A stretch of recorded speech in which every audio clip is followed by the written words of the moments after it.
ये कहानी काल्पनिक है, लेकिन धार्मिक, भावनात्मक और प्रेरक तत्वों से भरपूर है, जो आज के युग में हनुमान जी की भक्ति का प्रभाव दिखाती है। कलयुग का समय है, भाग दौड़, तनाव, लोभ और लालच का युग। मंदिरों में भीड़ है, लेकिन मन खाली है। भक्ति है, पर भरोसा नहीं। ऐसे समय में एक नौजवान था, आरव, जो न तो भगवान में विश्वास करता था, न पूजा पाठ में। वो मानता था कि आज के जमाने में भगवान नहीं, सिर्फ पैसा काम आता है। पर उसे नहीं पता था कि ये उसकी जिंदगी गाड़ी, तब वही भगवान, हनुमान जी, उसकी डोर थामेंगे। आरव मुंबई में एक मल्टीनेशनल कंपनी में काम करता था। ऊंची तनख्वाह, चमचमाता फ्लैट, महंगी बाइक, सब कुछ था, लेकिन अंदर से वो अकेला और बेचैन था। उसके माता पिता गांव में रहते थे। माँ रोज कहती, बेटा, मंगलवार को हनुमान चालीसा पढ़ा कर, तेरा मन शांत होगा। आरव हंस देता, माँ, अब भगवान वगैरह से कुछ नहीं होता, सब कुछ खुद करना पड़ता है। एक दिन उसकी कंपनी में आर्थिक संकट आ गया। आरव की नौकरी चली गई। लगातार 6 महीने तक नई नौकरी नहीं मिली। धीरे धीरे उसकी सेविंग्स खत्म होने लगी। दोस्तों ने कन्नी काट ली।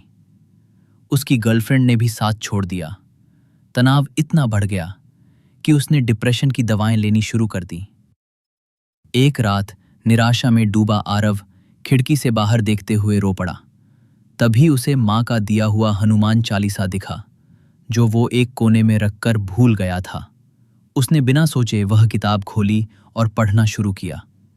श्री गुरु चरण सरोज रज। हर शब्द उसके भीतर एक कंपन जैसा करने लगा। वह रुका नहीं, पूरा हनुमान चालीसा पढ़ गया। पहली बार उसे ऐसा लगा जैसे किसी ने उसके कंधे पर हाथ रखा हो। कोई था जो सुन रहा था। अगले दिन उसे एक कंपनी से इंटरव्यू कॉल आया। 3 राउंड के बाद उसे नौकरी मिल गई और तनख्वाह पिछली से दोगुनी। वह चौंका, लेकिन फिर हंसा, शायद संयोग है। मगर इसके बाद जो हुआ वो संयोग नहीं था, वो हनुमान जी की कृपा थी। उसका स्वास्थ्य धीरे धीरे ठीक होने लगा। माँ का वर्षों पुराना ब्लड प्रेशर ठीक हो गया। पुराने दोस्तों ने फिर से संपर्क करना शुरू किया। आरव अब हर मंगलवार को हनुमान मंदिर जाने लगा। भीड़ के बीच जब वो जय श्री राम के नारे लगाता तो मन हल्का हो जाता। एक बार एक भिक्षु मंदिर के बाहर बैठा था। वो बोला, हनुमान सिर्फ शक्ति के देवता नहीं, वो संकट मोचन है। लेकिन कलयुग में उनका स्मरण मन से, कर्म से और वचन से करना चाहिए। आरव ने पूछा, मन में कैसे लाऊं बवालों के बीच? भिक्षु ने मुस्कुरा कर कहा, हनुमान जी में श्रद्धा रखो, लेकिन उनकी गुणों को अपनाओ।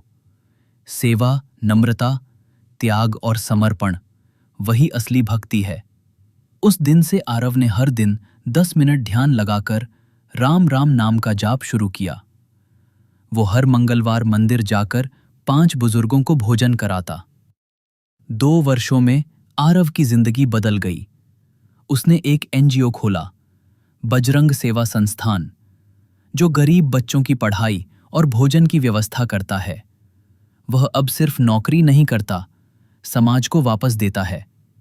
हर व्यक्ति से कहता है, अगर जीवन में अंधकार हो तो हनुमान चालीसा एक दीपक है। अगर मन डगमगाए तो जय बजरंगबली एक पतवार है। और अगर हिम्मत टूटे तो राम का नाम सबसे बड़ी शक्ति है। आरव अब हनुमान जी को सिर्फ मूर्ति नहीं, आदर्श मानता है। जैसे हनुमान जी ने राम के लिए अपना जीवन समर्पित किया, वैसे ही आरव अब समाज के लिए समर्पित है। जैसे हनुमान जी में असीम शक्ति थी, वैसे ही आरव ने सीखा, आत्मबल सबसे बड़ा बल है। उसे ओब समझ आ गया था, भगवान हमारे बा हनुमान जी।